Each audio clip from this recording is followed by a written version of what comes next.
With the Pledge of Allegiance, please.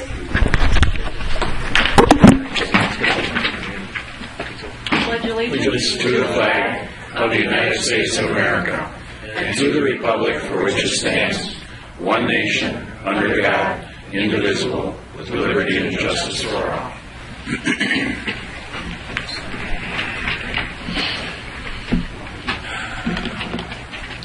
All right, we start with all of our meetings with citizen comments. The citizen comments do not need to be limited to what is on the agenda. We are not able to respond to you because then it would not be noticed as part of a public record.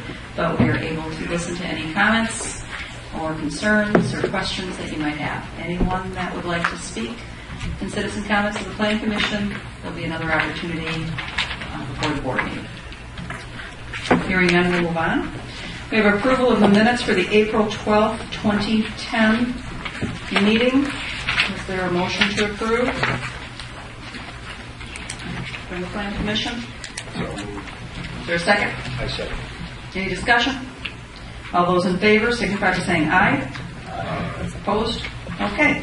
Discussion with the Town Board and Planning Commission. Possible action by the Planning Commission. Conceptual review. The applicant owner is Fred Lathers, LLC. Location is listed. It's parts of tax key number 1411-996-001 and 1421-998-004. This will be a recommendation to the Town Board. Who is speaking tonight? Are you both? Yes, we are. All right, come on up. Roger, you want to take it away? Sure, I'd be glad to. Fox River Homes returns to the Planning Commission after a number of appearances on a project that's been going on for a number of years. What they have for your consideration this evening is a concept plan unique to the development proposed on the west side of River Road. The overall concept plan has been developed and taken to the county at some point. They were able to garner county approval for changing the land use plan from rural density agricultural to suburban 1 residential. That's for the entire area, both east and west of the road. The town land use plan was changed accordingly. The next step in the process would be to actually rezone the property consistent with those land use changes in order to allow the project to proceed. It's being proposed as a condominium plat development. The town does have the ability to review and approve condominium plats. However, I would caution the Planning Commission in consideration of this. Proceeding with just a condo plat doesn't necessarily secure the overall density for both sides of the road, and I think that's something that should be taken into account. Also, the existing ordinance, if they were to choose to pursue this as a planned development, combining both sides of the road, the Plan Commission and the board, we'd like to consider modification of our zoning text in regards to planned developments so as to allow a more than one primary use, a residence per lot, which would allow them to realize this as well. As I mentioned, the transfer of development rights. Overall, the project is at the county level given the nod for 48 units overall, and they'd like to transfer 12 of those. They'd like to transfer 7 of those units to the west side of the road. Their proposal is for 12 in an area that would typically accommodate less than 6 units on the west side of the road. As I mentioned before, you have the option of doing this as a condo plat versus an overall plan development.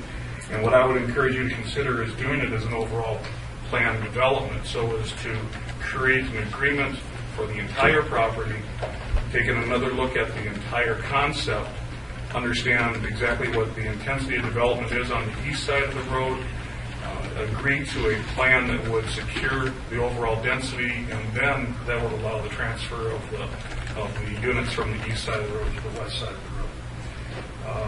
With that, understand that there's no action taken to approve or disapprove the concept, but rather provide your feedback to the petitioners at this time, allow them to prepare for their next round of submittals. In the packet, due to an error on my part, we had some digital transfer of information that fell short of expectations. That's why you have a revised report, which was my initial report. It didn't make it in the packets. The highlighted portions of that are the areas that have changed. And that is specifically, let's see, where is it? That is at the top. Okay. Specifically, top of page 2. Total property may accommodate 48 units, 12 on the east, it should be 12 on the west, and 36 on the east side of River Road. Note that these densities are taken from the county correspondence. To date, insufficient information has been submitted to the town for confirmation. Again, what we'd like to see is an overall site plan that illustrates both sides of the street, so we have be able to secure the overall density. The other change are the procedural steps listed at the bottom. If this were to proceed, I would encourage the Planning Commission and Board to consider approving the text amendment to allow multiple homes on one lot, rezone the entire property east and west of River Road to R1, which would be the appropriate density here, submit a general development plan for the entire property, submit full documentation for the property west of the road, including engineering, landscaping, architecture, maintenance agreements, and septic system, maintenance agreements for the septic system and private road. And then at a future date, the door is open for them to come back for a preliminary plan on the east side of the road.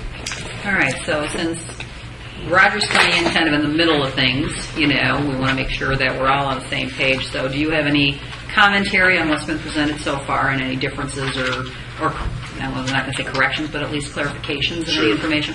Again, my name is Craig Raditz. I'm a partner with Fiduciary Real Estate Development. We've been in front of many of you, and I know there's a few new faces.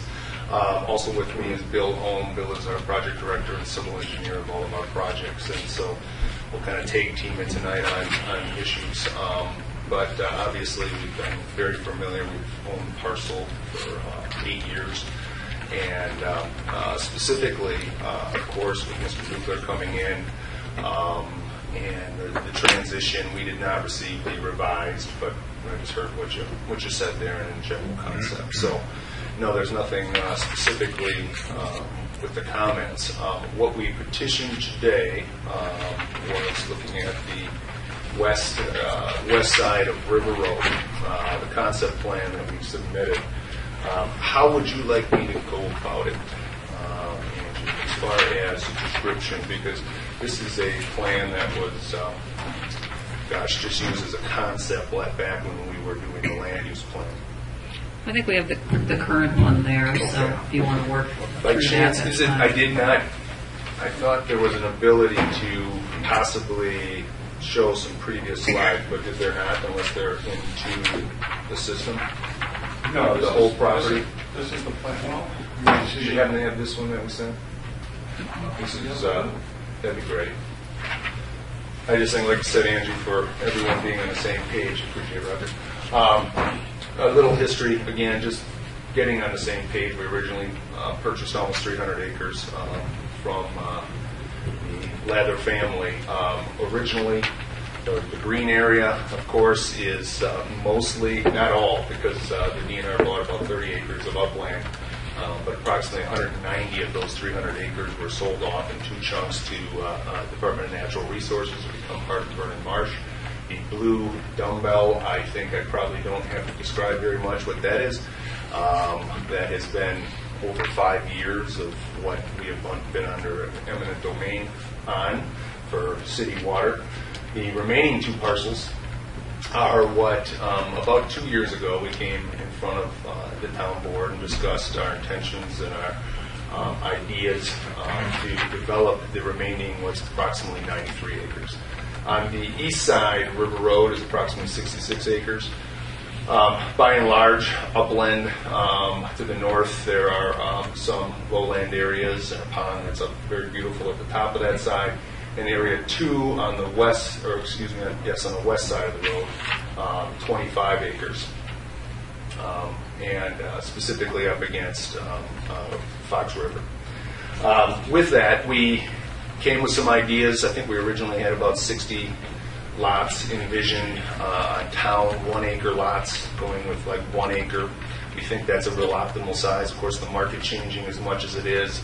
The 5 acres or 3 acre lots, I mean, there are a dime a dozen out there. The sewered lots, such as Fox Lake Village, clearly we know that that's something that has 10 to 15 years, possibly not beautiful, but it's more of an urban type of development. So we went through the process, us and yourselves, the county, January of 2011. Both entities, the town and the county, looked at the whole piece of 93 acres that remained, put the suburban 1 density to it, and came to agreement, as Roger mentioned, of 48 residential units. So again, a little background, just getting on the same page. Specifically, in this marketplace, we looked at it. We've had original plans. We're up there that showed 10. There's been 8. There's been 14 at one point. What we want to bring forward is something that I think is very unique. It is something that we accomplished, and some of you might be familiar. We were involved in the Legends of Brandybrook, the subdivision portion, not the golf course. We did the lots around the golf course. We also did the condominiums that are now being built over the years by Regency Builders. I believe it was 16 acres were existing on the north side of Brandybrook Road. Specifically, what we did and what we're discussing here is we did single-family condominium lots, and that's what we're proposing here too. Roger mentioned about all of these on one lots. Debate for our council believes this is something that your ordinance already provides you could do. And again, we haven't spent the time on the mechanics of it all, but it's been successful, very successful in Wales, being able to divide the actual pad that someone builds upon, and then all the other common area. So on this picture here, as you see, and you've got the packet in front of you, after looking at all the pros and cons over the last couple of years with the entranceways into this area, we went from starting with that first plan had 5 clusters of 2, so there were 5 entries off of River Road. That was verboten when we met with DOT. They talked about we do have the ability to do an access of 3 points in our latest meeting. However, as we continue to refine, continue to create what we think could be very special and something that I think in this marketplace, which is still climbing out of the doldrums, really would be a very viable and an exciting, creative type of development. With that, we've got the one entrance kind of towards the south that accesses the private road, and it goes, of course, either direction with the one access into the development. The single-family pads, like I discussed, would be fee simple ownership. The different ways specifically on able to handle the common areas in this is an environmentally sensitive area. I think so many of you are familiar with after you come in and you do the right engineering. We've had some very high quality, very green oriented engineers working with us. In April, we met with the county, a whole board of people, sewer, water, DOT, Angie was there. So we covered the whole gamut with wells, septic, stormwater, and planning. Got the comments, and we went back and revised this plan. So this plan already does incorporate a lot of the issues that were presented at that county meeting. So from there, we've looked at this. I'd like to just pass around. There's 2 pictures, and I'll just, I should have brought up copies for everybody, but you just, that's Brandybrook, and you can see on picture 1 is how a 16-acre piece in the town or in the village of Wales was able to do this condominium concept. And then you can also see when it all gets built how cohesive it is. In fact, we were just looking at it this afternoon and said it actually ends up, some of the dynamics of the roof lines, the houses that were built, all in their own character. The ability that this project has had to common maintenance, common grounds, common ideas, all set in place with all the covenants ahead of time. So specifically, looking at this piece, The spirit of the 48 units, I know it was just mentioned that 6 being located over on this piece. We've had 8, 10, 14, and the spirit of our discussions over the last couple of years with regards to the total property having 48, and we would be willing in this plan. We believe it is very creative. We think it's going to be very desirable. I think we will not find ourselves people feeling forced to build a $750,000 home as opposed to something that's more $300,000 to $500,000 in the type of development I think that really isn't out there. So specifically, doing 12 on this side seems to really be a good mix. It's utilizing the land. I think after we're done engineering, we will actually be in a better place for the long-term protection on the land. So with regards to the density sharing over here, the other side obviously then would have 36. So that is what we've been working on in a tough environment, but we think it would make a tremendous amount of sense, and that's what we'd like to move forward with. It's a question. Do you plan to build the units themselves too, or are you strictly developing the land? We have not typically been a builder, so no, we don't intend to do the homes. We intend to set high architectural standards. Okay. We intend to set a theme. We've done that. We did that in Brandy Brook. What that theme or what direction, I think we just have to look at what little finer tooth comb on that one. But we'd have those in place, but we would not build them. And what would be the parameters, like minimum size, maximum size, based on the paths? Yeah, generally on the pads, it's minimum, max heights. All those things would be part of an architectural control. So material selections and a theme. So one is extremely modern, and another one's a craftsman style. So we would choose as we get going forward what is the general theme, and it gives anyone who's building flexibility, but it will be limiting enough that it doesn't get not cohesive. And what's the largest on a main floor that on these size pads that you anticipate? The largest on the main floor could be about 3,500 square feet. Okay. On a pad, and I think, Bill, what is the dimensions of the actual pads? 80 by 100? That sounds about right.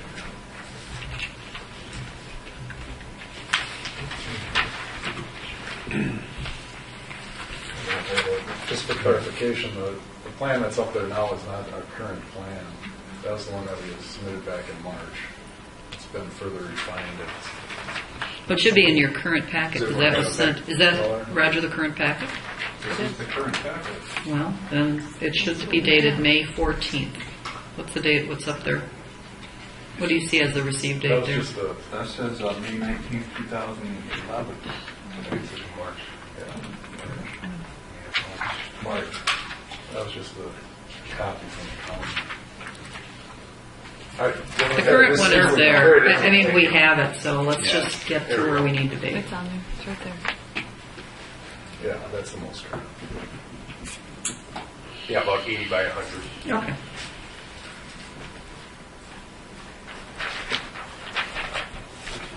Okay, Roger, you have more comments to make, or are we? Well, I think the Planning Commission needs to come about with some sort of strategy here as to how you would like to proceed. The petitioners need to respond in some regard for the next round of approval. Be they pursue the condo plat as they've submitted. My recommendation to you would be ask them to produce an overall general development plan in order to secure the entirety of the development density. Along with that, I think you would also want to see architectural examples, something that's going to conform with the standards that they establish for this development. You're also going to want to see the agreement documents for the septic and for the private road. Private road, it's worth noting, has been increased from 18 to 22 feet. That's something that we'd like Mr. Ginelli, of course, to weigh in on, and the fire department to weigh in on the turnaround and the cul-de-sacs. They seem to be in conformance with all of the environmental issues, setbacks from from the floodplain, from the wetlands. There's a considerable amount of area here that's being dedicated to the county for their river green trail, greenway. And it's all been, it can all be accommodated in the existing layout.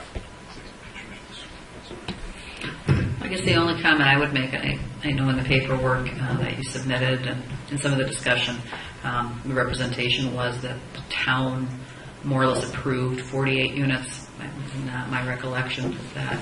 We said even though there was a plan at the time, that we would look at the plan when it came in, and we would, based on the plan, we would determine what the maximum would be. So I think that's just a clarification I'd like in the record. We were pretty clear on that last time. I misspoke county in that in the final resolution. Yeah, it was in. You're correct. In your submittals, Sure. yeah, Sure. And I think in an email that we might have received from you, Mr. Owen, but not to say that they might not do Right. that, but at least it's on the record. I don't want a difference on the record. Right. But it looks like a beautiful project. I was at the meeting because at that time we were in transition. Didn't really provide much feedback. I was there as a to listen at that point. It was my first development meeting. Pretty rigorous meeting. I was, all the different areas of Waukesha County are represented in this. They call it a development meeting. Is that the term for it? So, Development team. Kind of a workover team to some degree, right? They want to make sure that they, get everything. So it was very helpful to me to hear all of the things that they were considering, and the rigorous nature of the discussion. So it was helpful. A lot of things related to the fire department came up, and I think I see some things on the new plan, especially when you look at the additional acts or allowances on the north side there. At the cul-de-sac, you see that there's Mr. Buchholz's a little dotted line. I believe that's some entry or exit area for fire department equipment. I don't know if there's more that needs to be, but there was some accommodation of that because they were concerned about turnaround. Although in a situation like this, you probably just leave all the equipment on the street and kind of carry your hoses in anyway, right? No, we'd be going down that private road too. Yeah, but not with the big truck, no. right? So we'd have to take a look at that if that's not possible. But it was a lot of dedication to the county, and so more of a cluster development. I think there's a lot of benefit to that, and lifestyle changes that has happened over the years. So I certainly think this is a trend. I think it's a beautiful area and gives people an opportunity to do so. My only concern would be, what does the rest of the project look like? I think that makes a lot of sense to determine, how this fits in the grand scheme, because we're assuming you're going to come back and do, the balance when the market improves a bit. Right. And you certainly conceptualize not just in a microscope, but, what the area is going to Sure. look like. So what are your comments as far as our planner's recommendation to us as far as, the overall plan and your ability to pull this together? Is any of that a problem or a difficulty or a concern of yours? Actually, no. Roger obviously has been thrown into the middle of a lot of things that have been out of history. And with that, specifically, if there are any other comments with regards to, this plan, and I'd love to get those. And as far as being able to take the other side of the road and lay that out, we'll certainly do that. Okay, great. Well, let's get some comments, please. You keep saying slabs. I'm assuming because of the water table, it's going to be a basemental structure? Yes. I didn't recall saying slabs. Maybe I did. Pads. Oh, I'm sorry. Yeah. Pads. I use that as a pad home. I think of it as a pad because it's not a lot. And that's the way we generally describe it in condo pads when you're doing single family. So my fault on that. But that's like individual single family lots. But is it going to be are they going to be basement? No. Okay. No. Yeah. And it isn't, it just has worked out that way. Typically, I don't believe, well, there might be a couple of basements, but it's a whole different thing over in Brandy Brook. But we anticipate these all being slab on grade. If anything, someone, as I said, probably 32 to 3,500 square feet they could do on the bottom. And boy, if you pop up the top, it could be another 1,000, 1,500. I'm not saying you can't do so it. So you have flexibility, right? Other questions? Yes, Mr. How many phases are you contemplating to use for the western development? The phases on this, I mean, we're at the stage too where we say, okay, what's the price point of the lots? I mean, how we've looked at it, we're comfortable, we'll take it further. The amount of infrastructure in here is not significant that I think we would do it in 2 phases, probably one leg, the main entrance, to be sure all that the vehicular access is be able to come into the 4 or the 8 side, and make sure our emergency accesses are there. So I'd probably say 2. Starting with the southernmost portion. We have not looked at that yet specifically, but we will. Other questions, Attorney Gilmore? Mr. Fisher?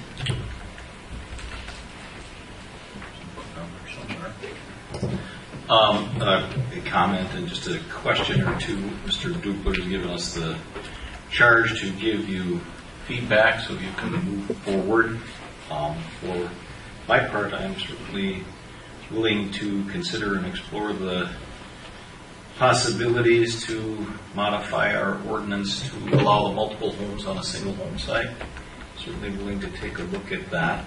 A question probably to Mr. Dupler and then to you, your reference to approving a text amendment or considering it to allow multiple homes on one lot.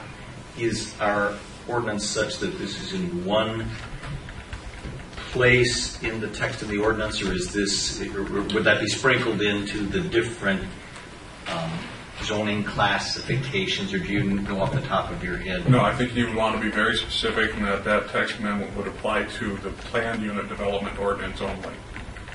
Okay. So that it affords the opportunity to make creative solutions. There may be environmental issues and such where you just can't realize full-size lots, and they have the opportunity to combine residential access and have shared lots. And that planned development part of the ordinance could be used as an overlay over a number of different classifications. Exactly. The planned unit development is essentially conditional use, is what it is. Right. You're attaching to it all the construction documents that afford the development to be built. And it can be applied to any of the residential zoning districts is the way that it's currently the written. text amendment we're considering would be reside or be housed in the PUD part of the Only in the PUD. Okay. And then a question maybe for the petitioner, if you've seen Mr. Dupler's zoning report on that first page in the 3rd paragraph, he describes at some length the concept or the manner in which common on-site sewage disposal systems would be developed. Does that same concept apply to water wells, or how would that be handled? In our discussion at the county, where we had the proper staff from the county represented, we discussed that. What we see is having one well for every 4 units, and then one septic system for every 2 units. So in this case, along the berm towards the front of the property, they looked at it and felt that that would be sufficient and appropriate to do it in that manner. We've done that before in the Brandbrook development, very similar. So they share a septic system, and 4 units would be on a common well. Okay. But regardless of how those break out, those would be common property elements then? Yes, with regards to in the common area. Both the on-site sewage disposal and the wells. Okay, thank you. Sure. Mr. When you Gilmore? say common, it's between the adjoining property owners or owned in common by the entire complex? Getting into the specifics, I see it at this point. I don't have Brett Miller here tonight, who's our attorney, and clearly, though, with all my experience with condos, is those would be owned by the entire association. It's like similar to the front entrance or any maintenance that would need to be done. The septic and the well, I consider about 95% certainty, would all be jointly owned by everyone, maintained by everyone, paid into your fees to maintain septic and well equally across all the wells. So now I'm getting to 99% of my hopeful of that is exactly how it would work. And looking at the design that you have, is it correct that you basically will have back-to-back units with zero lot line, if you will? Not that you have lots? No, not necessarily. I mean, back-to-back units, if I understand you correctly. Those are all this- single these family all would homes. be- If you can see on this plan, you gotta look kind of closely, you can kind of see a real faint line around each unit, a square around each unit. The units actually have space in between them. What occurs is we set up, and I think we've got a pretty nice method of what the homeowner in their pad is their responsibility around their own home. Some people like to garden, some don't. Go to it, do what you want inside your own pad, and then the other common areas delineated. You don't see stakes in the ground before they cut, but they start to, all the rest of the common areas is handled via the whole association. Mr. Fisher? One other question. Again, Mr. Dupler has outlined some procedural steps there and explained those, but if we were to move favorably upon your proposal, I mean, two parts of it, the text amendment for multiple homes on one lot would clearly not simply apply to your situation. In other words, that would require a public hearing, so forth, to accomplish that. And the necessary rezoning would require another public hearing and a separate public hearing. I guess my question, maybe Mr. Dupler, first you to weigh in on it. Is there a vision or the recommendation, the sequence in which those public hearings occur or not, or whatever, does one come before the other one, or how would we move forward if we're trying to do that with those two public hearings? Ideally, the zoning should come before the other. That doesn't mean they have to be separate meetings. They can be held the same date. Yes. And then the rezoning and your general development plan that will secure the overall density, that can be done simultaneously. So that the next step in the process is that they would move forward and resubmit all of the construction documents that you typically associate with a subdivision. Not that it's your choice, but as the petitioner, does that make sense to you? Well, I appreciate asking. When we looked at the comments late last week, and Roger Dupler having, just looking at this himself this last couple of weeks, I mentioned a little earlier, we believe, and again, this is our representation, that your ordinance already provides you the ability to do what we're asking. However, it's a little bumpy. And if you do upgrade it, obviously that's your choice of upgrading it and applying it the way you'd like. So specifically, because I didn't look too closely at the text, because we feel that your ordinance already allows you to do that.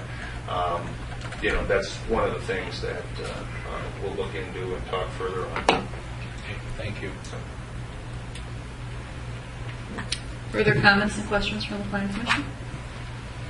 General feeling that it's always good for the petitioner to have some feedback on, yes, this is a good direction that we're going. We seem to like what they're providing. So kind of the idea, the conceptual, so that if there are issues or concerns that we voice them now, so we don't spend a lot more time on designing what's in front of us if we don't like it. So any negative comments I think specifically? it's a great idea and a perfect location for it. Like in this kind of use. And he's right, if there would be a good market. Thank you. Any other comments, feedback that we'd like to provide? Mr. Gopal's had his hand up first. My only comment is, and I do agree with the cluster concept, I agree with what they're trying to do here. I think it's a good thing. Is your microphone up? Okay, so I hear you. Yeah, so Thank you. I think 12 units is still a stretch for the piece of property that's there. It is a pretty sensitive area. Some of these buildings are less than 20 feet apart. That's tight. I mean, City Waukesha has bigger spacing in their condominium complexes, so it is tight. I think 12 is still a stretch. What would the concern be, Dan, with the 20 feet? Too close together, too tight, too compact, too dense. Fire or just living? Fire and living. But you have fire access, so you're concerned about the construction because there's probably some provisions for that when you have properties that are this close? there are some provisions, but with today's construction, that's, we build tinder boxes today. I mean, these homes are very, very, very little fire protection, very little fire resistance to them. You have them 20 feet apart, that doesn't give you a lot of time to do much of anything. If I can make a clarification, Bill just mentioned to me the pads at some point, I believe, are 20 feet. Some of them are going to go at an angle, and might be 30, 35. We haven't hit the setback, but I can pretty comfortably say the setback inside the building pad will also probably be 10 feet. So probably the least, so we'll have 20 at a minimum between the actual pads, and then each pad has to offset 10.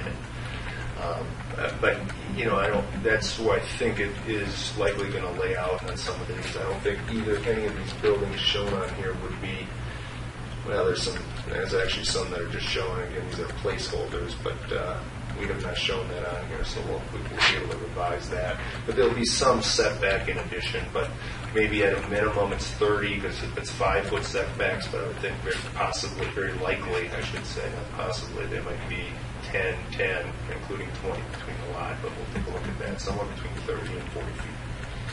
But I understand the comment well. And the only other comment I have is the drive coming in. That's Okay. You're making a more than a 90-degree turn to come off that driveway to go down in the direction. With a truck, that's a tough turn. With a fire truck.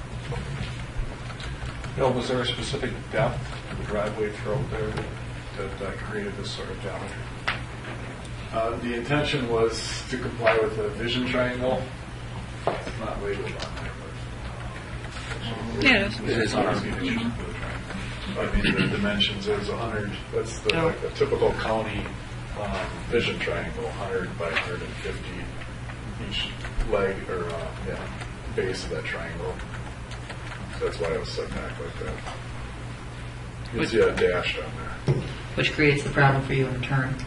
Once you're into that first drive, that's a tight turn. We'll have to take a look at those radiuses. Maybe pull those back. To get room for it. Just bigger driveway there. Okay. Other comments? Yes. Mr. Are you Moore. contemplating deceleration lanes there We were not. at the entrance? Actually, they are shown. Yeah, there's a little bit there. Yeah, River Road. sure, I couldn't. Oh, I thought you meant further on. Oh, yes, right there. So right at the entrance. Okay. Yeah. That's the dash. Questions from the left side of the table or comments? My left. Looks great. Okay. Mr. I think it's going to be a very nice development. A few bucks will work out. Mr. Lasko? Probably a little early for this question, but in light of the overall plan, the lots, the larger portion of this anticipated development, will that be a pad arrangement also? It's a good question, but I don't anticipate that. I think number one is because there's a sufficient amount of land and a different market for the 3/4 to 1 acre type of lot that might very clearly, I think this would be, and it has been very attractive over in Brandy Brook to basically our investors. So I would say our intention has been to this point is all single family lots. So it'll be a normal play. And the other note I made here, you had mentioned the association agreement, if you will. At some point in time, you will get that to us so we can review that? I don't know if you have. I would assume as part of the plat that is a requirement for the association. Thank you. The density, or in this case, the closeness of the units, is this similar to the Brandy Brook project, or is there more space between units there? No, it's very similar. In fact, there was living. We passed on. Yeah, I saw but I couldn't get the same visual on that. Yeah, in fact, Angie, it might even be a little tough. It might even be a little tighter. Now, Roger, you're familiar with that project? Yes. Okay. I mean, do you know what the distance is between the homes there? You don't remember that? Didn't memorize that? But when I drive by. Okay. I know Yagi knows the plan. The condo plat was recorded with a 10-foot dimension between the pads. Okay. So then they, I believe, incorporated a setback within that pad. So are you on water there too? Mr. Kennel, you're on water. Yeah, Brandy Brook had a deep well for the whole thing down there. I meant 11. like Fox River, like natural water. No. Okay. Unnatural water. Unnatural water. Okay. Well, natural, but yeah. All right. Other comments? I'm just curious, you called it a green development. What does that mean to you? Well, what I referred to is many of, we've worked with AES engineers on a lot of this plan, applied environmental science. They're well known. What's the small town? Broadhead here in Wisconsin, and they're known nationally. And we presented in the past kind of some of the different, they call it the treatment train of how you deal with stormwater from the roof to the ground to the swales. Yeah, bioswales built in. It's the landscaping or the clustering or and one of the common. Sorry. The clustering of the houses and the common use of the septic and. I think the clustering of the house obviously is helpful in multiple ways for asphalt reasons and so forth, but it's a lot more to do with how you build the swales, both dry and wet detentions, and how you ultimately release it to the river. Or in the other case, we've looked at it. We've already got a lot of the designs in our original sale to the DNR. There's discussions about when we develop how we can work with them. We still have that relationship. So they call it the treatment train. They actually have it trademarked. But that's kind of along the ideas. So it's not really the house materials and things like that. Or correct.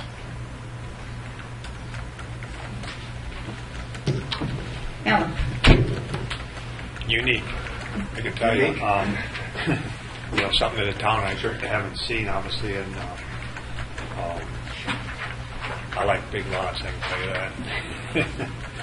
The density, I think, is, to me, is a little bit tight.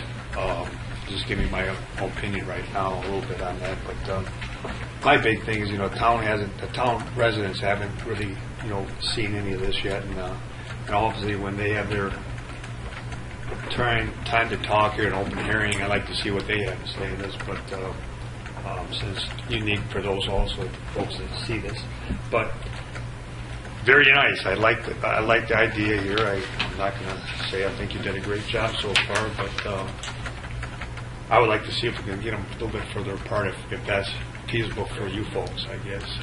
But it does look like it can work, But I think the density, and we're out in that rural area. I guess that's where I'm coming from, and I know that this area here and the land that we're working with and stuff is unique and stuff that way and stuff. But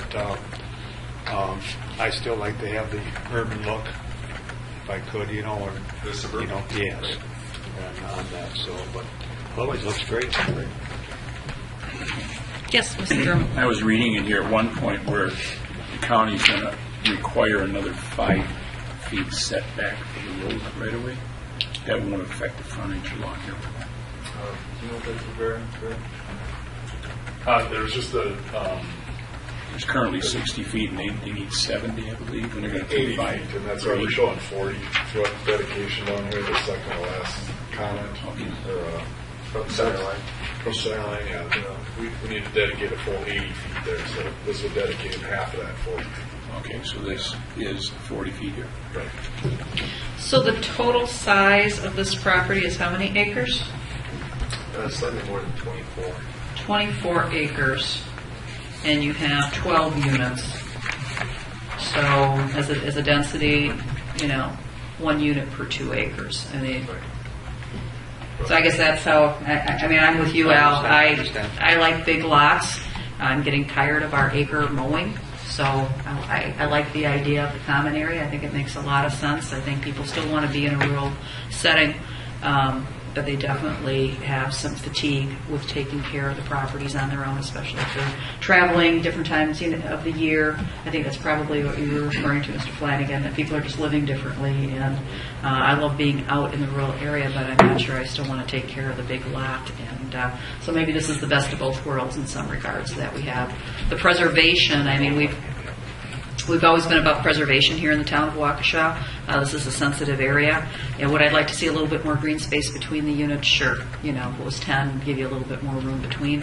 I understand your motivation with trying to, make it work, but it is a beautiful development. I think it'll enhance our community, and I look forward to seeing the next phase of it. Okay, thank you. Mr. Fisher. Just one or two more real quick questions. On, maybe the answer is here and I've overlooked it, but on the, what's described as 22-foot private drive, is that going to have curb and gutter and storm sewer detention basins, or is that open ditches, or how would that be developed? Yeah, as part of the green development that we're talking about, then definitely we would not propose curb and gutter and storm sewer. That would be counter to the stormwater treatment train that our consultants are recommending. So that'd be 5 swales to those. We have them labeled stormwater dry infiltration, and then with the bio swale rain gardens connecting the basins. Okay. Thank you. And last comment that I would have, there's been discussion about separating distance between the dwelling units. I mean, certainly if there's an issue to be had in terms of access for firefighting or whatever, I mean, I give consideration to that. As regards the rest of what's adequate or sufficient, I guess my thought would be, I would think that you folks would be better equipped than many of us to develop a sense of what the marketplace will allow, accept. I mean, the saleability of those units. I mean, what I might like to have individually, the separation between my dwelling unit and somebody else's, I think is, in that regard, kind of irrelevant, because I certainly understand you want to probably try to maximize what you can do in terms of development type of thing, but if you put those units too close together so that they're not saleable, I mean, you're shooting yourself in the foot. So I guess I would be interested in hearing a continuation discussion, but I would certainly think that you would have some comment to offer on that, on how it impacts the saleability of the units. Well, you mean next time or right now? No, not right now. It's thought off the top of my head. Sure. I guess I don't feel the need to insert my personal feelings or pleasures for that, because, I mean, as long as it's safe and accessible and that type of thing, I think that's marketplace driven as to what basically what's acceptable and saleable. If you put those units so close together that it's going to deter the sale of the units, I mean, that's against your self-interest. Mr. Dupler. Just a couple comments. Take them for what they're worth. In regards to the aesthetics of the overall development as a whole, did I understand you have potentially 3,800 square foot on the ground floor for some of these units? 32 to 35. 32 to 35. A house that size, I'm envisioning 3 stall garages. Some of these, yes, they would be. I think it would be wise if they, if in the architectural standards, anything more than two garage side load them. The other thing is going to Mr. Fisher's comment about the cross slope and the green bioswales. Without curb and gutter, there's going to be an awful lot of driveways that as you drive through this, you're going to see culvert. And Bill, see if there's an opportunity to cross slope this road so that you can run all your drainage away from the home, so you don't have that line of culverts.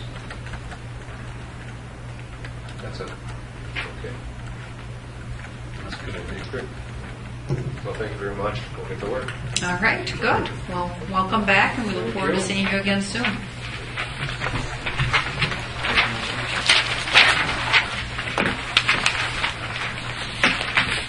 like us to stay for the board, for the discussion. I have a question on the board meeting, but if you want, I'd like to bring it up now. Sure, bring it up now. Save this. Okay. Like forever, the last many years, we've had a 3-acre density per one household. This obviously doesn't get there. I'm thinking 24 acres, 8 homes fits our ordinances or our PUDs that we've had in place for many, many years. Correct me if I'm wrong. Well, we have, it depends on the zoning, but we have minimum 1 acre. For R1? R1 is 1 acre, correct? Okay. But wasn't there X amount of green space that was, the house can be on 1 acre of property, but didn't we have to put so much green space in place in addition to that 1 acre home site? And I guess the subdivision that comes to mind is very near me. That was a 30-acre piece with 11 homes on it and a 10-acre green space, open space. What was it zoned when it was done? We'd have to check what the zoning was at the time. It wasn't developed as a planned development. That was a PUD, correct me if I'm wrong, Tina. Yeah, I can't. Now, your association, you know where you're more familiar with than I am. You live there. So that's why I brought that up. I was just curious, nothing more than that. I thought that was to increase our lot size to 3 acres. I believe, that's what I believe happened there. What's your subdivision name called? Trillium Woods. Perhaps you can do some research on Trillium Woods and see how that was handled. Thank you. All right. Thank you very much. All right. Assemble our things here and move on.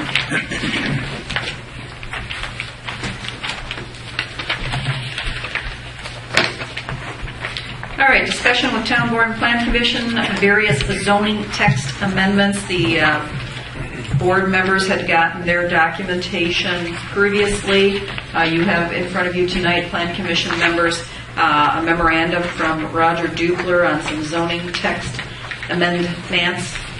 We'll make them amends next time. You want to go through kind of what we talked about and why, and what our plan is?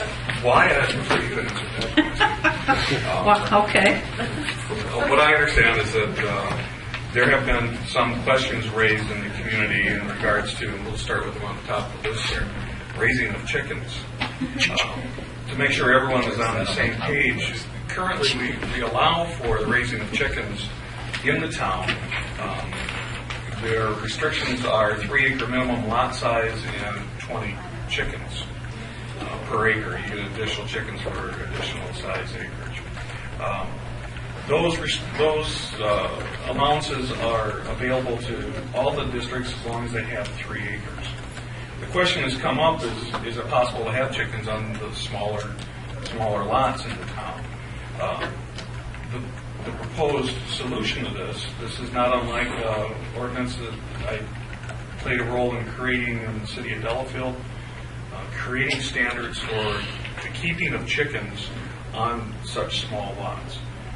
In this case, it takes a look at the opportunity here to realize chickens on 1 acre, and in doing so, what the further limitations of those would be.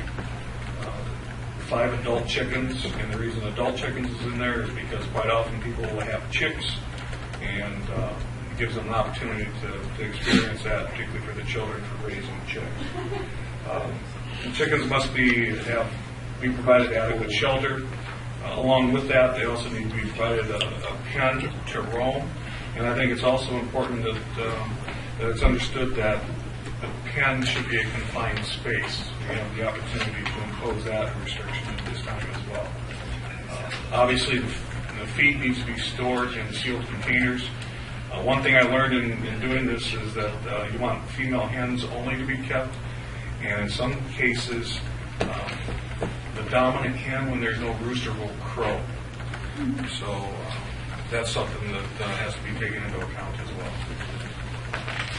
It's possible to consider use of these restrictions and apply them to all of the zoning districts with the limitation that they have to have at least 1 acre in order to raise chickens. So this is a current question that I have. We have someone now who I believe has more than 3 acres whose chickens do roam free. I guess I was under the impression that even if you had 3 acres, you had to pen them in some way, but I guess you don't have to pen them in some way. The way the ordinance is currently written, you don't need to pen your chickens. Because they are a nuisance. They go to the neighbor and they take all of the cedar mulch out of the beds, and the widow has to go every day or several times a day and put the cedar mulch back in. So that it would be, at least it would be my opinion, that we should probably have this apply to the other zoning districts if we were to consider it, because we have an actual live example right now of chickens creating issues between neighbors, even having more than 3 acres. But this came up as a request from a resident, I believe, in your subdivision, right? And I think Brock was not by choice the chicken police, and said, you can't do that. So then the resident said, how do I go about doing this? And so we've been talking about this for a period of time, that there may be, reason to have this. And there's a real wave of, more, the ability to have chickens on smaller lots as long as they're taken care of. And lots of people are doing it. We have a lot of people, I think, in the town right now that are probably, we could cite people if we actually had chicken police. So I don't know if you have any comments, Brock, from your neighbor as to why she, particularly wanted this, or what your opinion is of it. No, I think she just, she grew up from East Troy. I think she had some stuff growing up, lived on a farm, and raised things all her life. So she ended up getting some chickens, and she made some comment to me at one point that she thought it was illegal. I'm not so sure about that. So, have her chickens caused any problems in the neighborhood? No, I don't think so. I mean, they pretty much stay in the backyard. I think her problem is with the coons coming from the park to come get the chickens. So that's her only problem. That's a problem. But I have a question. Yes, Mr. Flanagan. Okay, it's with chickens. What if they want to raise geese? What if they want to raise ducks? What if they, and I'm not being facetious now, if we just make it for chickens, how about all poultry? Well, the rest of the poultry is going to be in the 3 acres or more, and we already have ordinances for that. Okay. But that would remain 3 acres or more, because that's, the chickens are really, the idea is the eggs. That's what people are raising. A question, and this might sound a bit silly, but there's a measure of truth to it. But you've done the research, Roger. What do 20 adult female hens do without any male roosters? They give eggs. They tend to gossip a lot. They give eggs, just not more chicks. They're bored. I'm an urban animal. I don't know the answer. I don't know the answer to that. Whether is it necessary to have the rooster in order for them? Does he have visiting rights or what? There's a traveling male that makes a circuit. Does he? I'm kidding. Item 7: how often he can visit? Yeah. It seems a little silly, frankly.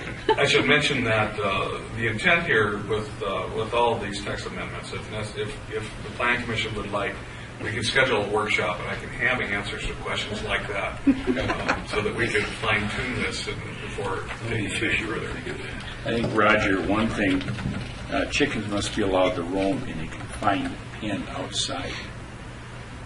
A clear definition of confined and how large of a pen if you have 20 chickens. You don't want them in a 5x5 pen with 20 chickens. That's not roaming. Sure. So you're for the humane care of the chickens in the town of Waukesha. No argument there. I'm not opposed to the chickens if we have to do it properly. Do it right. Yes, I agree. Yeah, Mr. Brookles. My experience with chickens would say that 20 chickens on a 1 acre lot is too many. Yeah, it is. Yeah, it is. It's 5 per Milwaukee and 30-foot lots. Yeah. This is 5, but this is 5 per acre. Not to exceed 20 adult chickens. So it's 5 per acre. Correct, Mr. Duplin? Yes, 5 per acre. The existing ordinance allows 20 on 3 acres. I'm a little confused. So you can only have 5. So 1 acre would be 5 chickens. Okay. That makes more sense. Okay. All right. Let's see. We other questions on it? Is there anything else? Yes, Mr. Mr. Dupler, how would you envision this to apply to the development proposal that was just presented? I think it was pretty clearly presented that the fee simple lots here are 80 by 100. They don't have a lot large enough to raise chickens. What about in a common area? It's not a fee simple lot. But that's worth investigating, and Yeah. that's a very good point. It's going to come up. So I'm sure there would probably be a rule within an association. Yeah. Worst case scenario. That's true. chickens. That's true. We could limit the amount of outdoor farm animals that the condominium association could have. Last one, Roger. Also, you have male roosters. I'd like to see a rooster that's not a male. Double the They're funny. It's going to be an interesting workshop, and those of you that want it will be posted, and the comedy routine will be, I think, 2 weeks from tonight. So. All right. Anything else on the chicken caper? I just have a question for Dan. Is there, by chance, an extra badge around the piece of paper?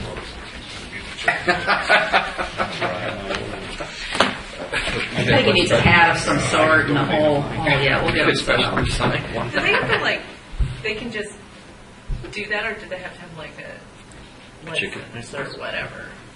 Like a chicken license? Yeah. There are areas that create a permit or a license. Yes. Yeah, there is that, and that's certainly something we could consider, and maybe that's part of, at the workshop, that you could say, of the rural areas around, who have chicken ordinances, how do they regulate them? Yes. I just don't know who's going to go out and really regulate them. If it's a nuisance. Kind of like right? the dog thing. Yeah.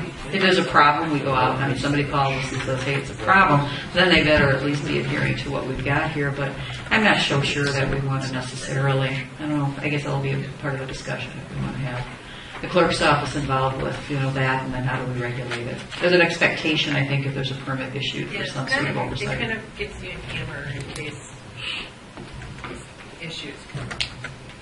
By withdrawing the permit, you mean? Yeah. Okay. Well, but we have our ordinance. If it's part of the ordinance, we have citations that we can issue. That hurts too. It's nice monetary. That's great discussion for the workshop. All right, donation drop boxes. This came, I guess, a little bit more from me. I was approached by, actually was educated by a gentleman from Goodwill about the donation drop boxes that have been really popping up around our communities. And if you see any vacant buildings, you'll see that these drop boxes just seem to appear overnight. I think most people assume that those donation drop boxes help local charities. For the most part, they do not. Those things are taken out of the community, out of the country, and millions of dollars of money value is being given away outside of our communities. And many municipalities, the local groups, the St. Vincent de Paul's and the Goodwills, they don't have drop boxes anymore. They eliminated that many years ago because they were kind of a blight. They couldn't keep all the things in the boxes, and so it created storage and mess and trash around them. So they all have drop locations at their facilities versus these drop boxes. And they did come in and provide a discussion with the board at one time. And the amount of money that goes away, they bundle these clothes and sell them on the market, and people think they're dropping things in and it's going out locally, and it's absolutely not. So Roger has developed a much simpler ordinance address of this issue rather than some of the very large ordinances that some of the other communities were having. So why don't you talk a little bit about how you feel we can regulate this? Sure. Very, very simple application here is enforcement of the sign ordinance. These boxes don't appear without some sort of indication of what they're for and how they're used. They legitimately qualify as signs. So therefore, you've got an opportunity to enforce the existing ordinance. And the other one is that there's a prohibition for signs that advertise off-premise operations, which would certainly apply here. So if there's a drop box that shows up on the site and a complaint is filed, the landowner is the one responsible and will receive a citation for an illegal sign posted on his property, and it's his responsibility to have that box removed. So that, any questions, initial questions or direction for Roger for workshop? Okay. And then landscaping. Well, this is one that's near and dear to all of our hearts. We've been talking about having some relief on some of our landscaping issues. So Roger has found he feels a simple redress to how we might handle some of those unusual issues. Yeah, I think for the most part, the landscape ordinance is very well intended. It doesn't afford the town and the flexibility when it comes to unique situations. And I'm suggesting we can just modify it with the addition of this text.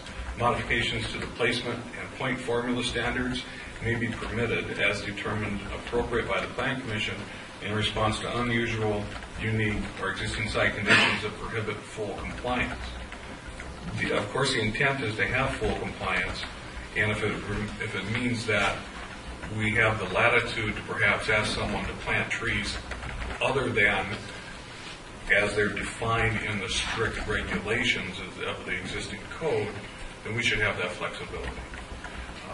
I think it would certainly help us cure many of the headaches that we seem to be experiencing with the landscaping. And I say we collectively because I've had in the last 2 weeks a reason to deal with situations similar to this already, and to give some direction to a potential developer. So I think it just needs to be loosened up a little bit so that we can exercise our latitude. How do we handle existing landscaping with some of these, Roger? Existing landscaping on site already, and they're putting a building in. There's already existing trees, mature trees type of thing. There are a number of ways of dealing with that, and a mitigation requirement is typically the best way to deal with it. So that if a development is causing the removal of existing trees, particularly quality trees, and I don't think anyone cares if a box elder tree gets cut down, but if they're cutting down walnuts or oak trees for the sake of a new development, it's certainly within the town's rights to create a mitigation ordinance where they would have to replace based on caliber inches in equal amount of vegetation. And in many cases, that's not so much regulated or controlled on site. They can make donations to parks, or in many cases, in lieu of replacement, a cash contribution to the parks department. Did I answer your question, Mr. Chairman? Yes, I'm more bewildered now. What were you talking about where... say somebody comes in and they have a 20-acre parcel and it's all woods and they're going to build a home in the middle of that woods. How much more landscaping do they need? Well, this is mainly commercial. I mean, that we've been dealing with in this. All right. That's a very good question. I don't know that it doesn't apply to single-family residents, first of all. Okay. So the ordinance is intended for commercial development. For commercial. Okay. Mr. Fisher. I very much like your recommendation here. Principally, the only thing I think we need to take a look at, and I know Mr. DeLamore is keenly aware of other people when we looked at, about a year ago when we looked at modifications to our zoning ordinance, we found many inconsistencies with the use of the words Plan Commission and Town Board, and basically the concept of recommendation and ultimate authority. And I'm going to alienate my good friends on the other side of the room there. I can see Flanagan looking at me already. I can hardly wait to hear what you're going to say. I sat over there many years and wore shorts like he did, but I mean, the concept is that side of the table pretty much is recommendation. I don't mean that unkindly. I mean, shoot at me now, but we need to clean some of that up because we have a lot of inconsistencies in there that otherwise I think can be used against us by petitioners or whatever. Other than that, I think it's a great idea. Okay, shoot at me. They didn't know they needed their guns, so I think you're okay. But that's true. We have had that issue, and we do need to be very diligent about that as we make changes in the future. All right. Other comments? Otherwise, we'll move on to the accessory building height. Accessory building height, there are a couple outstanding petitions that residents are looking to the town to come to some conclusion here. It seems that we have a conflict in our desired aesthetics when it comes to accessory buildings and the roof pitch to match the residence. Unfortunately, with steep roof pitches, that means you end up with an accessory building that exceeds the allowable height. And then the question is, well, with even if you allow the increased height because of the roof pitch, then how should that affect perhaps the setback requirement? All three of those variables have to work in common to come up with a solution. This will be a fun one, and I don't have a solution to offer to you yet. Okay. And I think we had talked about having a workshop, and part of the reason for the workshop is these are the kind of the things that we identified for you that you've fleshed out a bit. But you also have indicated that there are some ordinance adjustments that you've identified independently. Where could you describe just in general what you're... The one we have this evening is a good one, and I have to apologize that it's escaping me, but if you hadn't asked me that, then I will tell you. Sorry. But there were a couple other minor ordinance issues, language that just in the last couple of weeks I've identified that should be cleaned up. So we might as well do it at the same time. Yeah. So we're talking about having a workshop. We've identified, we were doing our Tuesday nights. So we kind of looked at Tuesday nights, hoping that a Tuesday night would still work. We're only anticipating one workshop, and then it would be on the agenda for July, and then modified after the public hearing on that day. Tuesday, June 26th. And so I know some of you have your calendars, some of you don't. We're going to be sending things out. Goodbye. Watch player Bravo response. Okay.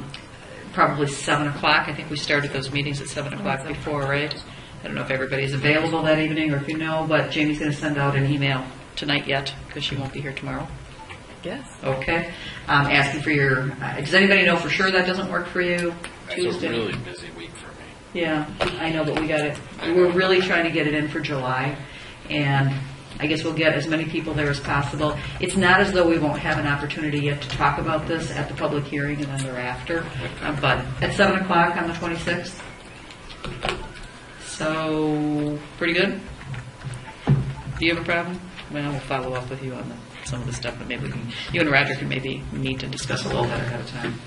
Okay, so let's we'll send that out, and there's no action that's required on this.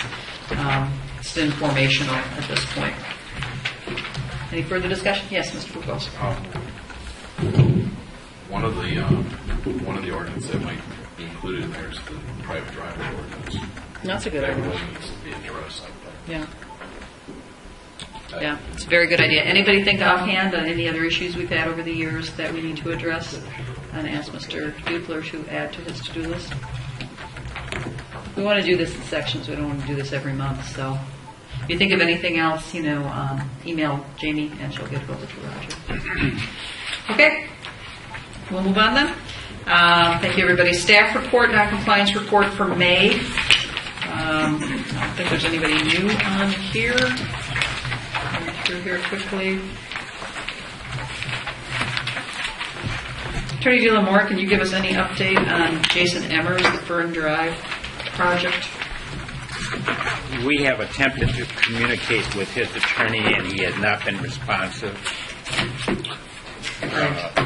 We have sent 2 communications I know of. Okay.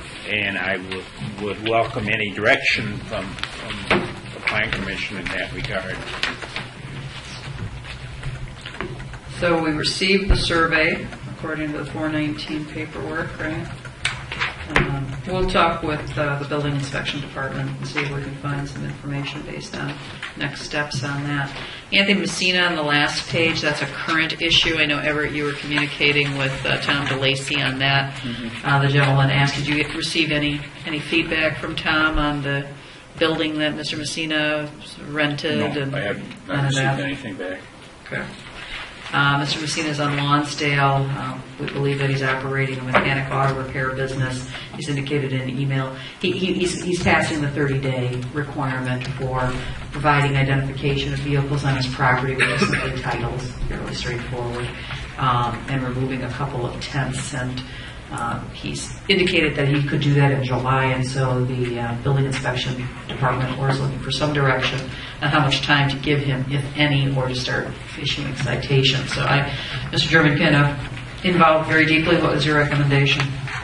I had asked to have proof or documentation that he had rented a building where it was and possibly give him a 10-day extension past the 15th was just my thought.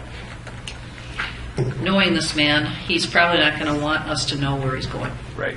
So I think we could, I think that's going to be a difficulty because he feels a little persecuted at this point. I mean, he's in a very public road. He's doing this very publicly, and he feels persecuted, but everybody can see what he's doing, and including the backyard tents and all that. I mean, everything's visible from the two roadways that flank his property. So I'm not sure that he'd be willing to give us that detailed information, although I think if he's moving forward, giving him a little bit more time might make more sense than trying to do the court thing already. Well, if he has rented a building, there's no reason to make us aware of where that's at. And I think we're being reasonable on extending it 10 days if he gives us that information. If he refuses the 15th, that's tomorrow. That's cut off date. And issue citations instead, you're saying? How far do we go with it? What does the rest of the board and commission feel? Citations or extra time or requirements? Why can't we issue a citation? We certainly can. It'd be nice. Sure, it'd be nice to get a work back from him, but obviously he's not. There's been a lot of complaints from neighbors. Yeah, he runs, I don't know, a muffler enhancement program. He works on rice grinders and those turbos and mufflers type of thing. Yeah, and he, what I call burners in front of his house, where they race out of the driveway. And, it's just annoying for the neighbors. It's annoying. Yeah. The original request was to license plate numbers so Tom could run them and see which cars were owned by the people living there versus cars coming in and get worked on. He has not submitted those. I mean, that's a matter of 10 minutes to write license plate numbers down and turn them in. And then he's got 2 temporary tents in the backyard where he has a lot of cars stored underneath the tents. All right, so the plan is to provide proof of outside rented space. That he has leased the building, correct? Leased space, and if not, 10 days or 15 days? And if he has leased space, are we giving him 10 or 15 days? I think 10 days would be more than efficient. Okay. And if he doesn't, citation. Okay. I think we need to take action on that, Mr. De La Mora. Is that correct? Do we need to vote on that issue, or is it enough to have discussion here in the room? Well, it all depends on what kind of action you want. If you want to go to circuit court to get an injunction against him, the board should take action. There should be a recommendation. If it is just the issuance of citations, a recommendation of the Plan Commission, consistent with whatever has been done in the past. My overall experience has been that if the building inspector feels that there has been a violation and there is sufficient warning, the citation can be issued upon the request of the building inspector. And I say that with the reservation that we would have to double check the ordinance to make sure that the protocol set out in the ordinance doesn't require any further action. So the cleanest way is for the Plan Commission to provide a motion. Yeah, I'll move. All right. Do you feel you have the motion, Jamie? Yeah, I have that. Okay. Is there a second? Is there any discussion? All those in favor signify by saying aye. Aye. Opposed? All right, ladies and gentlemen, look for an adjournment. So moved. Is there a second? Second. Any discussion? All those in favor signify by saying aye. All right, thank you, everybody. See you on the 26th. Okay, so we'll move on now to the town board meeting. And call that to order. First item is citizen comments. Anyone who wishes to make any citizen comments? Seeing none, we'll move on. Approval of minutes. There are 3 sets of minutes. Is everybody able to vote on these minutes, Jamie? No? I'm fast, yeah. I'm actually giving George no. I have for the minutes, Supervisor Fisher, you would just abstain from the May 15th. You were not here. All right, so we can take the first 2 together. Are we waiting for Joe to come back? Is that it? Just a question, I guess. Sure. On the one on April 2nd, it says not present, Supervisor Von Drobianski. But He it showed also up, says though. he's present. Yes. He showed up later. He showed up later, so I put it right underneath. Where did you? I not present, and then Supervisor Bansky arrived at 1:08. Should I clarify that? Attorney? Should I put him not present, but then I put it right there as he arrived. Should I just remove that and just put that? Why don't you just move that up in the bracket? You know, move this up. And in the remove bracket that. right here. And that's fine. Okay. I'll just backspace it to not present and put a bracket behind Supervisor Bansky. Okay.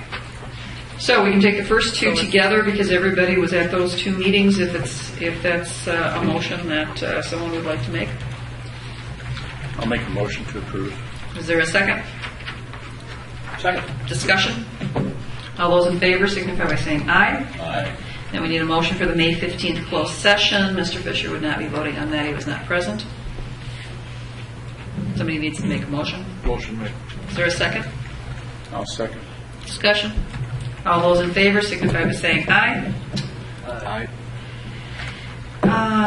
Motion passes. All right, Plan Commission, discussion of possible action on the following conceptual review. I don't believe there's any action. There was no recommendation on this, but is there any further discussion we'd like to do on the conceptual review?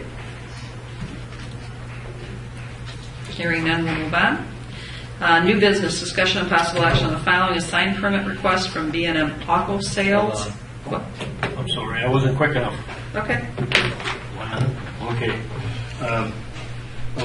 I wonder if we could somehow get some examples of some density issues that are around our town in respect to that Trillium Woods. I'm still a little puzzled with that.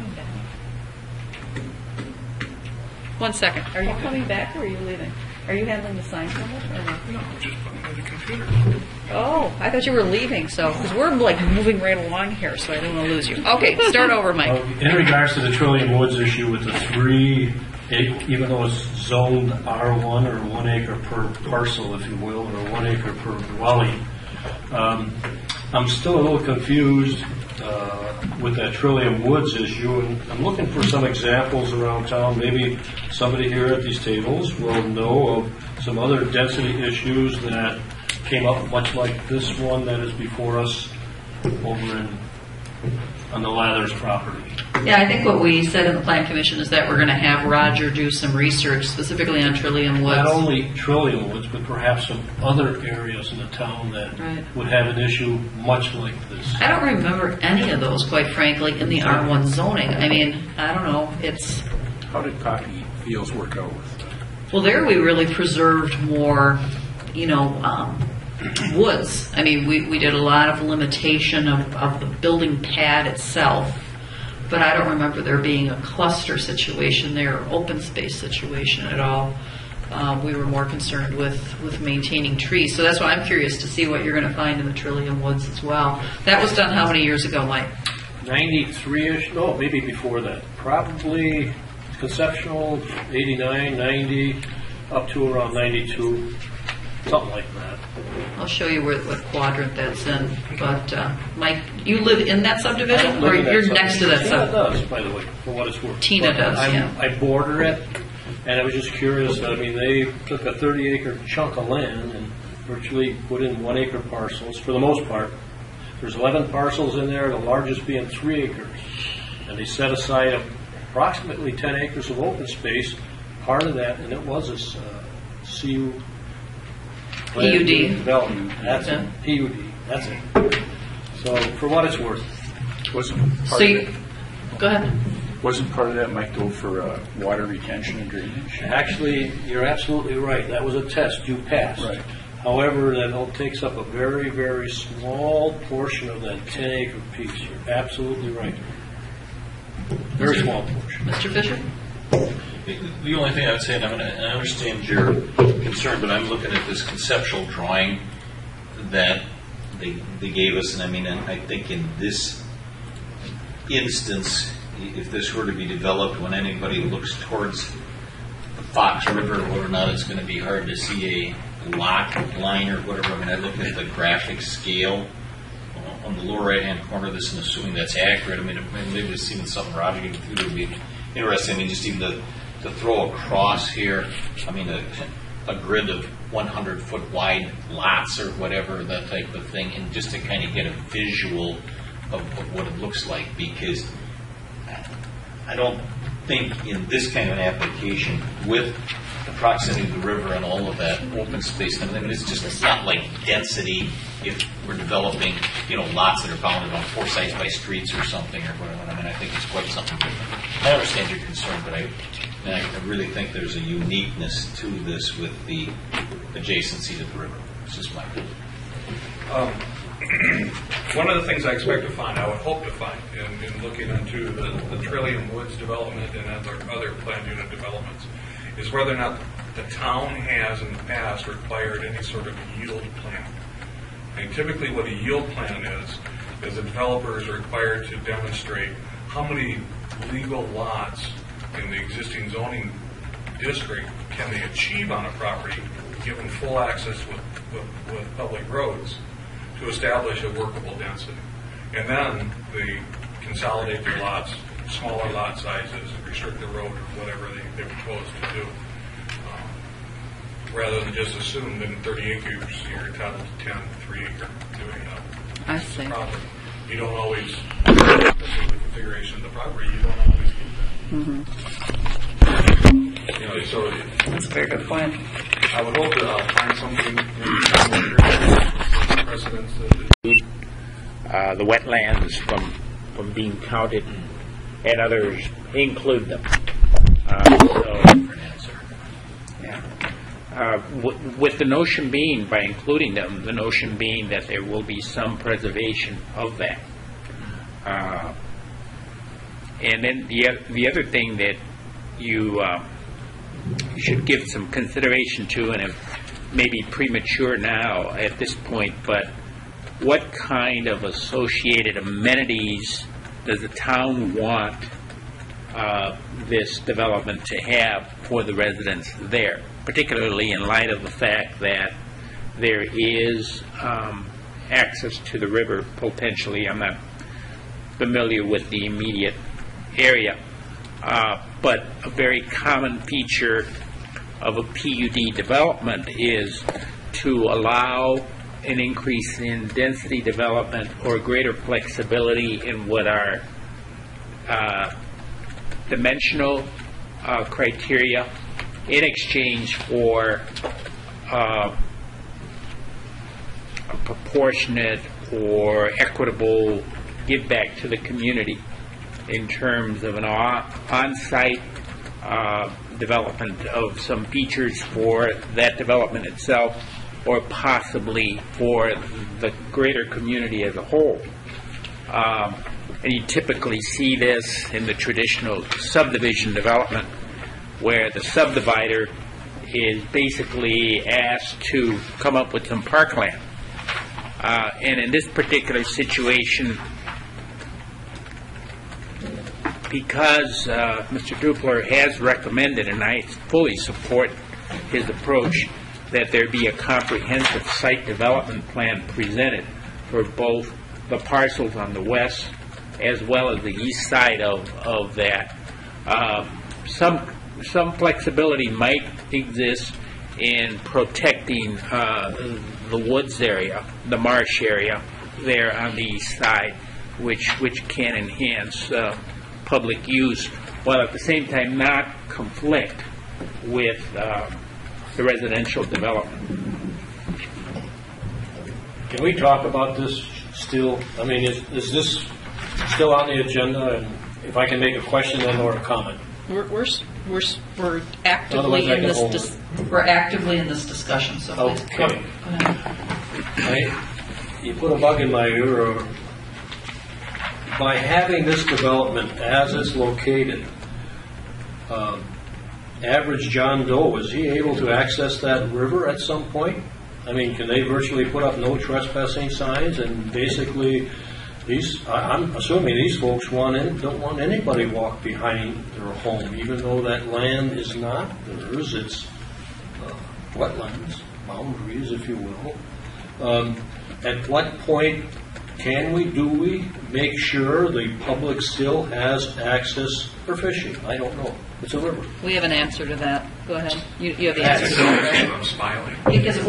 Because that's part of what I heard at the county. I mean, they have their whole greenway space, and I believe greenway area. I mean, there's preservation by the county. Part of the reason that they're really squeezed on this plan is because the county is asking for so much land for preservation for their greenway. We have greenway around Mill Creek, and all people are allowed to walk on that, but it'd be interesting to see where the access would actually be for that. Yeah. That's the point.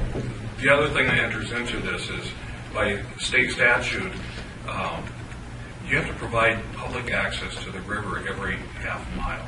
And depending on where there may already be public access, they might be required to provide a 60-foot wide right-of-way from the public street all the way down to the river as part of this development. Through the county's requirements? It's state plat requirements. State plat requirements, but who would oversee that? I mean, who actually makes sure that happens then? That's our responsibility to enforce. So you'd review that? Okay. Now, they're not required to improve it, but through the planned unit development, and as Hector was explaining, there's the opportunity to create something that they're not obligated to in exchange for the increased density or the transfer of development rights as they're proposing. You had your hand up, Mr. Well, the other aspect is, as you know, the conflicts that we've had around various lakes in western Waukesha County, the tug of war between the now established residents and the DNR wanting to promote access to the lakes, and the severe lack of parking. If you don't contemplate allowing for that, and then you have potential cluttering or obstructing of the roadway.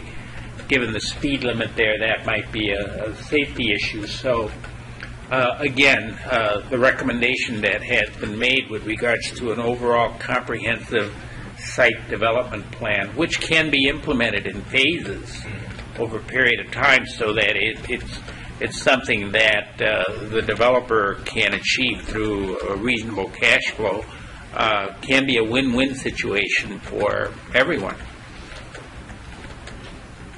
Yes, Mr. Fisher.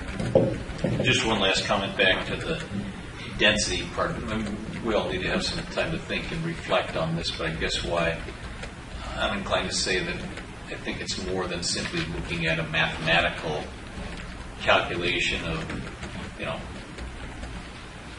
X acres divided by Y dwelling units is Z dwelling units per acre, or whatever acres per dwelling unit, however you want to do it.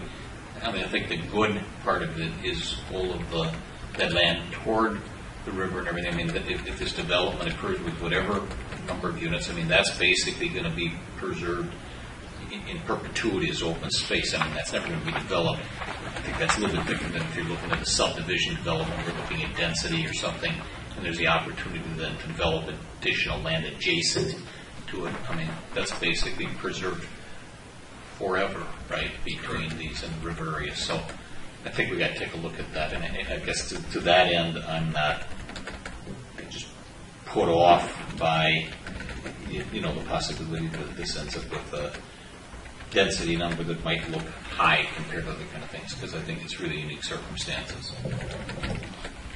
Okay, further comment? Yes, Mike. I'm asking this of Roger.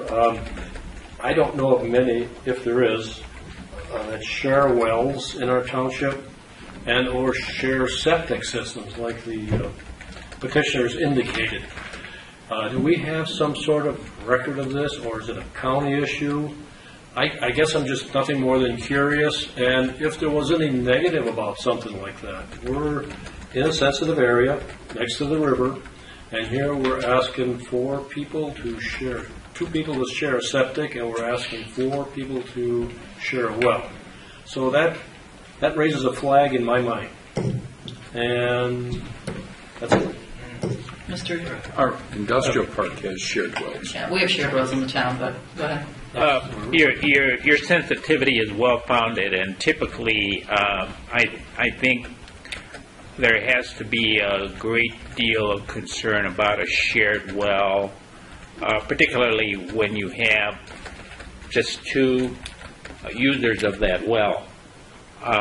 And perhaps maybe depending on the efficiency of the septic system, just 4 users. But the unique thing about this situation is that if the typical hardship arises where one property owner says this water is terrible or the flow is inadequate, and the other property owner says it's fine for me, or that other property owner isn't there that much of the time.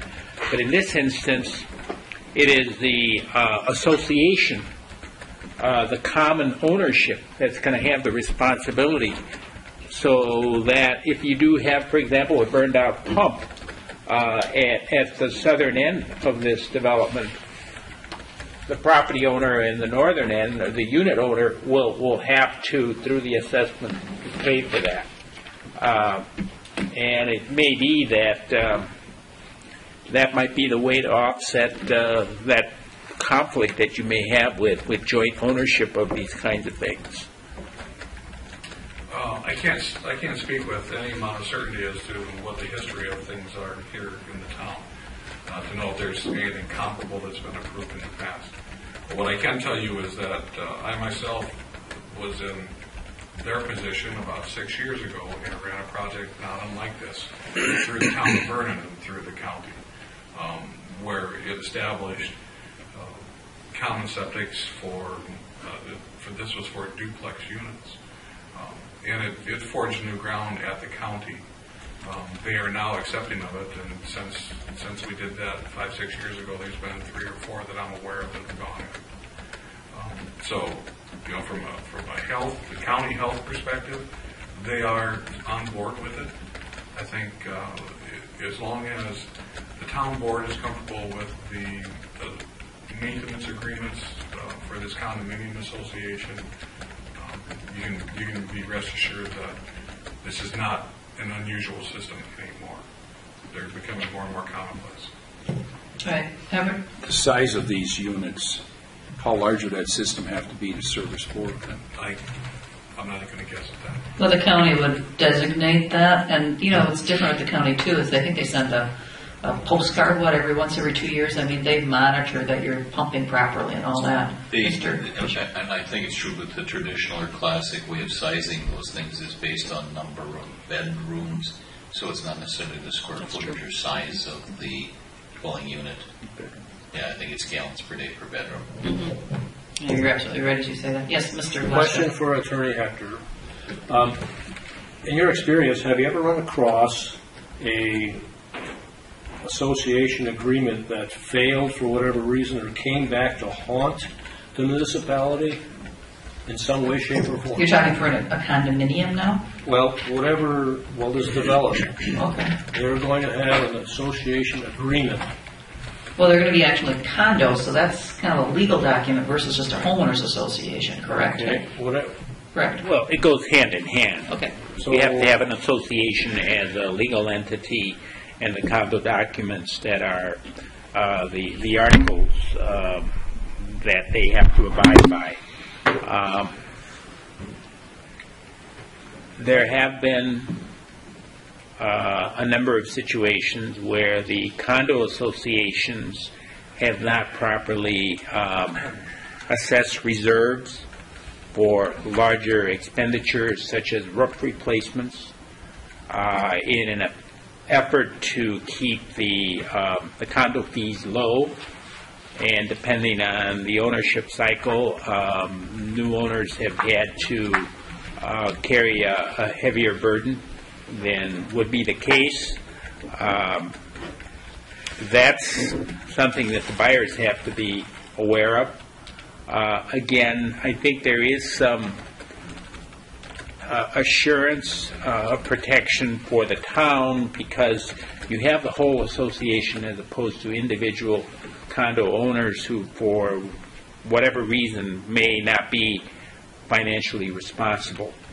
And perhaps that's something that, in discussing the terms of approval, the establishment of an appropriate reserve and a realistic budget needs to be launched.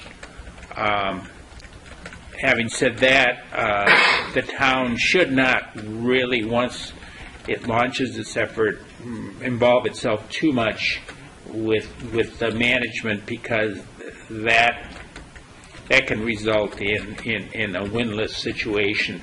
And besides that, once it's been established, it's a separate legal entity that has its own set of responsibilities independent of the town. Now, the good news is, they need water and they need sewer in order to, or, sanitary service in order to be able to sell their homes, so they should be motivated to do that. They'll own their homes themselves. There will be no common roof. Their common areas, really their green space, their wells and their septic, so they won't have the same traditional expenses that another type of condo may have. Because roadways, right? Yeah. So, what did you say, $300,000 to $500,000 each? Yeah. These are not small units. They're not, people of that will want to preserve, their septic and their well.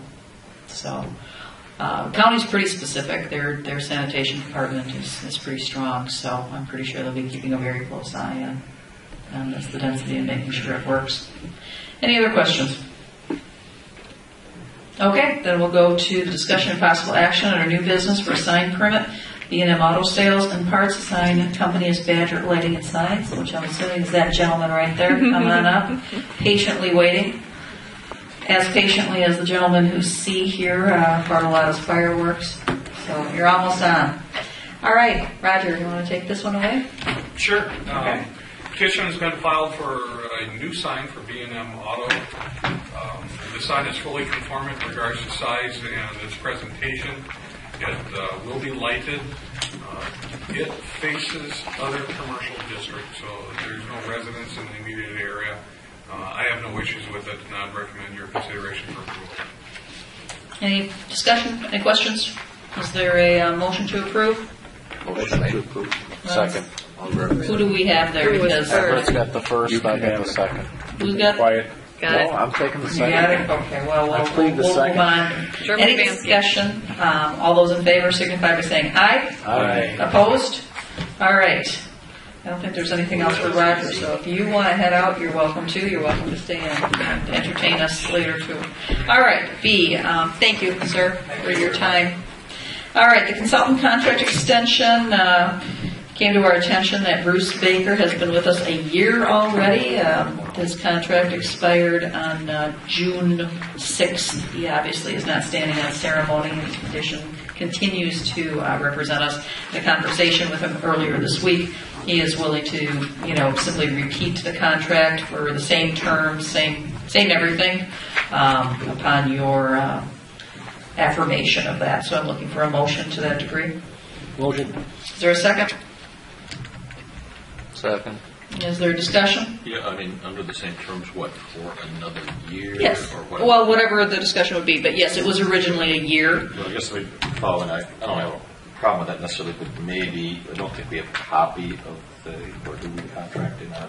No, we were just going to do exactly the same thing. Could we just ask to have that provided for informational purposes? Absolutely. For the next board meeting? Sure. So you want to wait? No, I don't have a problem with it, but Okay. just as a matter of business, if we're saying we'll extend Well, we're all going to sign it, so you'll be seeing it too, but we can certainly update it and send it out. Yeah. But we can wait on it if you prefer. No, I'm not necessarily asking for that. I'm going to sign it fine, but I just want to make sure that we're up to speed on what it is. I don't have a problem with it. It was originally prepared by Hector, and revising what he had said. okay. It did not have any financial limit or anything in it, did it? Or does anybody recall? No, I think it was Hourly based? $150 an hour, and it's based on our wish, and there are no I have minimums. a problem with it, but I mean, I'd like to simply review because it's been a year. I mean, I will support this tonight, but see exactly how we define the terms of his engagement and expectation, his role, and all that type of thing. Wonderful. Okay. So is there a motion to approve based on review of the updated contract? Didn't we just?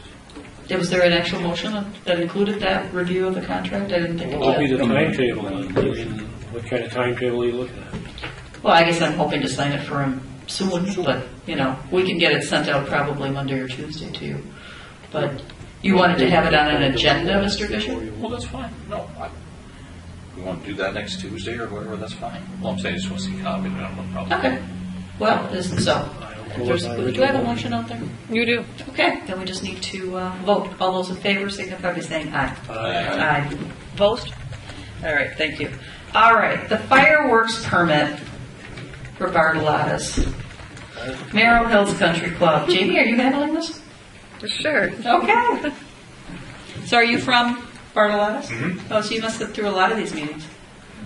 Well, yeah. Okay. Sorry about that. Sure. But at least you're on the agenda, since we just got your request. I know Jamie amended the agenda to include you so that there were no issues related to the timing of this. So I know the attorney has reviewed the insurance. Any further discussion or concern on this particular? Okay. And we received payment today of the fireworks permit of $100, so he is. We recommend approval. We recommend So he's approval. 100%. Okay. Yes. Did you have any comments for us, or are you just happy that everything sounds good? No, Okay. These will be at Merrill Hills for the 4th of July. Merrill Hills, yes, Merrill Hills Country Club. There was an amended agenda sent out, so you may not have it. He but has is it. Merrill Hills Country Club. I had part of it. July 4th, beginning at 9:30. And how long will it run? probably about 15, 20 minutes. Okay, so by 10 o'clock it's done. Will the fire department be on site? Will the fire department be on site? The fire chief is nodding. I just thought he was going to sleep. His head was Oh, bobbing. okay. No, he's all right. Just Motion to approve. Thank you. Is there a second? I'll second. Discussion? All those in favor signify by saying aye. Aye. Opposed? Thank you, sir. Thank you. All right, operator's license, Merrill Hills Country Club, Stephanie Blackburn, Morgan Leverance, and Kelly Buchholz. Boy, that's a familiar name. Yeah, so, all right, Jamie, any issues or concerns on this? Nope, these are standard operator licenses. Are they renewals, or is there? They are not, they're all brand new. All brand new, all right. Any discussion, any questions? I'll just make a motion to approve. Is there a second? Second. Discussion? All those in favor signify by saying aye. Aye. Okay. And the last thing on the agenda is the authorization of payment of the bills. You have the check detail in front of you for $79,908.49. Looking for a motion to approve? Motion to approve that we pay the bills. Is there a second? Second. Discussion. All those in favor signify by saying aye. Aye. Opposed? All right. We're looking for an adjournment motion. So moved. Second. Second. Pick one. Pick one. I didn't even hear the first, so I have Joe's the my first. thing's frozen. Joe's first. Everett, were you second? Okay. Discussion. All those in favor signify by saying aye. Aye. Thank you, everybody.